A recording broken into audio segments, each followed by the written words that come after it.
tluang nui bala fiam thu chher hun kan lo thleng le ta uluk dawn lo ngai khala nui turin ika ilhei I shok bor song song lo ready ro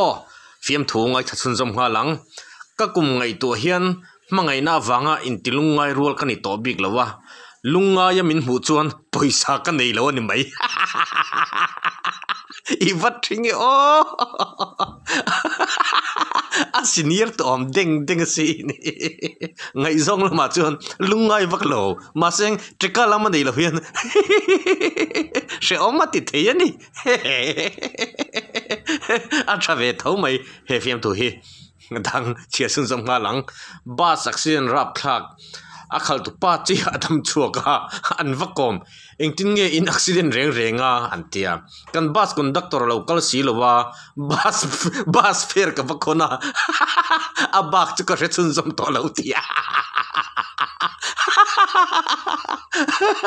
accident nom reng ni driver mol lutuk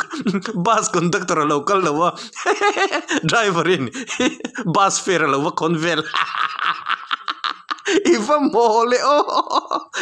sumo pa na chilum dulo wang che chu wanga thilo ini chu molo tuk mai